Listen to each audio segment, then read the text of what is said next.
Aujourd'hui, j'ai envie de parler d'un sujet que je trouve intéressant. C'est la dissonance cognitive, la pression sociétale sur le physique et le côté de certaines personnes qui vont dire que c'est superflu en fait. Au-delà du débat où en gros en France on a tendance à penser que c'est vraiment traditionnellement français, ça c'est soit t'es intelligent, soit t'es, comment dire, sportif, pour faire simple. Et qui dit sportif va dire les traits de qualité un peu plus esthétique, athlétique. En général, un sportif, c'est beau.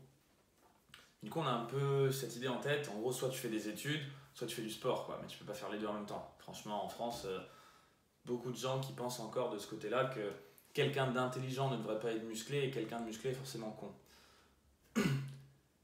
Mais c'est même pas là-dessus que je veux partir aujourd'hui. J'étais en train de lire ce livre. Evolutionary Psychology, la psychologie de l'évolution. Pour moi, l'évolution explique énormément de notre psychologie aujourd'hui. Et je me faisais la réflexion, je me rappelais en fait d'une discussion que j'avais eue avec une amie qui me disait devoir perdre 4-5 kilos, peut-être un peu moins. Mais en fait, il y avait ce problème, c'est que quelque chose en elle lui disait que c'était pas bien de vouloir les perdre et qu'en fait c'était une pression qui était imposée de l'extérieur par la société. Franchement, pour les femmes, c'est assez simple à voir, hein. Tu as des posters partout de femmes qui sont refaites, les photos retouchées, qui sont pas représentatives de la femme moyenne, on va dire, et qui non seulement représentent des critères de beauté inaccessibles, tout simplement parce que si c'est retouché et que la femme est refaite, en fait, ça veut dire que la moyenne des femmes ne peuvent pas de façon naturelle, sans retouche sur les photos, ressembler à ça. Mais ta tête, elle se dit, waouh, c'est ça en fait le truc, il faudrait que je sois comme ça, alors qu'en fait, tu es en train de vouloir ressembler à un mirage, à une illusion, quelque chose qui n'existe pas. Et en même temps, ce côté de se dire que, bon, bah, elle en était consciente, elle disait, ouais, mais ça me fait chier en fait que ce soit la société, que ce soit toutes ces images-là qui m'imposent sur à quoi je devrais ressembler. En fait, je suis déjà une personne entière, j'ai pas besoin de ressembler, d'écouter la société, je peux dicter mes propres règles et en fait faire ce que je veux et en fait on s'en fout, on n'a pas besoin de ressembler à ce que les gens s'attendent de nous pour être bien. Merde quoi, je fixe mes propres règles. Et en fait, j'ai appris qu'il y a un truc qui est intéressant, c'est que quand même, évolutionnairement, même quand on est conscient de ce point-là, on est tous super impactés par le regard des autres. Pourquoi ? Parce que dans l'évolution, à un moment donné, la plus grande partie de notre vie, on a vécu dans des petites tribus et on avait besoin des autres pour survivre. C'est-à-dire que si on était mis à l'écart de la société ou qu'on se mettait soi-même à l'écart de la tribu, eh ben on se faisait bouffer par un tigre. Parce qu'un homme contre un tigre, ou une femme contre un tigre, c'est le tigre qui gagne. Par contre, 5 hommes ensemble qui communiquent, qui se disent vas-y attends moi je vais lui faire peur, je vais le mettre là, on va se mettre à deux, toi tu l'attaques par derrière, là on pouvait gagner contre les animaux. Donc en fait c'est la coopération entre êtres humains qui a permis de faire en sorte qu'on se développe, qu'on en fasse du progrès, qu'on en arrive là. Et du coup c'est intéressant parce que quand on réfléchit comme ça on se dit ouais mais en fait évolutionnairement c'était complètement censé de développer cette capacité à vouloir s'intégrer avec les autres. Et en fait c'est pour ça que quand tu te fais rejeter, soit après une rupture, soit parce qu'on t'est pas pris pour un entretien d'embauche ou des choses du style, ça nous pique, on se sent mal et on se remet en question. C'est super logique, parce que autant aujourd'hui c'est peut-être moins important et tu vas survivre même si tu habites tout seul dans un appartement, autant à l'époque, pendant la plus grande partie de notre existence, là où s'est formé notre esprit et ce qui nous a permis de survivre pendant cette période-là, faisait qu'en fait on y faisait vachement attention et que le regard des autres pour nous était super important, parce que sans ça en fait on survivait pas. Et je me suis dit mais en fait non, je trouve ça dommage de penser comme ça, de se dire que c'est mal, je suis d'accord que c'est pas bien, moralement c'est pas cool qu'on se sente obligé, parce que la société nous impose, de devoir perdre du poids si en vrai on est déjà relativement en bonne santé ou qu'il n'y a rien qui nous empêche de le faire.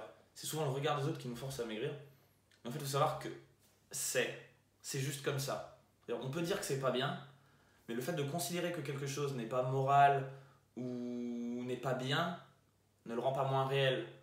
C'est-à-dire si je dis, je vais prendre un exemple absurde, mais Je trouve ça pas bien, moi, qu'une pomme, si je la lâche du 3e étage, arrivée en bas, elle se casse. C'est pas cool pour la pomme. Je l'ai lâchée, c'est moi qui l'ai lâchée. La gravité devrait pas faire en sorte que la pomme, elle arrive en bas et elle explose. Ok, c'est pas cool. Mais c'est-à-dire que c'est la réalité, tu peux pas la changer. Et en fait, notre psychologie humaine, elle est aussi comme ça. On a besoin d'une certaine validation des autres, pas à 100%, c'est à différents degrés, mais ça existe. Et en fait, se dire, non, je ne vais pas perdre du poids parce que c'est pas bien moralement que la société me l'impose, en fait, c'est dommage, mais c'est voué à l'échec parce que tu le ressentiras quand même et tu te sentiras mal. Même si c'est pas bien que la société t'ait imposé ça, elle te l'a imposé et tu vas te sentir mal. Donc en fait, tu es en train d'essayer de te battre contre un mirage, encore une fois là, parce que tu dis c'est pas bien, mais c'est. C'est un peu comme se dire d'autres choses que tu peux pas changer. Ah, c'est pas bien que je sois né français. Qu'est-ce que j'aurais aimé être américain. Ouais, mais t'es français.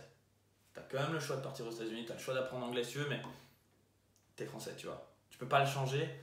Donc, comme disait Aristote, donne-moi la sagesse de savoir, non, la force de changer ce que je peux changer, la patience d'accepter ce que je ne peux pas changer et la sagesse de faire la différence entre les deux. Bah là, typiquement, le regard des autres, le fait que ça t'influe, t'as juste besoin de la patience de l'accepter et du coup de la force de changer ce sur quoi tu peux changer. C'est-à-dire que tu ne peux pas changer cet impact-là dans ta tête, mais tu peux changer ton physique pour plus avoir ce problème-là. Là, je parle pour les gens qui se sentent mal dans leur peau vis-à-vis du regard des autres, mais pas vis-à-vis d'eux-mêmes. Et tu peux dire, ouais, mais c'est super important de faire un travail psychologique, on doit être capable de s'accepter. Ok, c'est cool. Mais parfois, c'est tout simplement plus simple de juste perdre 5 kilos et de voir dans le regard des autres et dans le regard de la société que tu corresponds à tout le monde et passer à autre chose, quoi.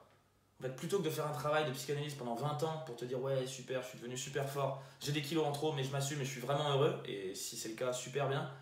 Mais plutôt que de passer 20 ans à le faire, sinon, pourquoi pas faire quelques efforts, le perdre ce poids et accepter d'avoir fait de l'aïkido avec ton propre esprit et d'avoir dit, ok, tu sais quoi, tu penses ça pour toi, le regard des autres est important, et ben je le prends et je joue avec, et je perds un peu de poids et je passe à autre chose, et dans ma vie, je vais vers des choses qui sont vraiment importantes pour moi.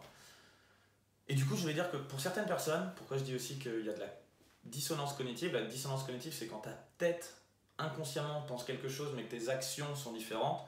C'est-à-dire si tu penses que c'est horrible de fumer et que tu continues à fumer, il y aura toujours quelque chose qui te mettra mal à l'aise parce que tu es en train de faire quelque chose qui n'est pas bien. Ou si en fait tu as vraiment envie de quitter ton travail parce que tu n'en peux plus, et tous les matins quand tu t'y rends, il y a ta tête qui n'a pas envie, ton inconscient, parfois c'est pas conscient, hein, mais tu es en train de marcher et tu finis par te dire mais qu'est-ce que je fais? Mais même si c'est inconsciemment, tu te sentiras pas bien parce que tu es en train de faire quelque chose que ton inconscient ne veut pas que tu fasses. Et en fait, c'est un peu pareil. Si tu n'arrives pas à comprendre ce fait que la société a un impact sur toi, et c'est un fait, et oui, c'est pas bien, oui, c'est dommage, oui, tout ce que tu veux, mais ça existe et c'est comme ça, ce qui va se passer, c'est que tu as plein de gens qui vont commencer des régimes, mais qui, dans le fond, pensent dans leur tête, ouais, mais non, en fait, ça devrait pas être comme ça.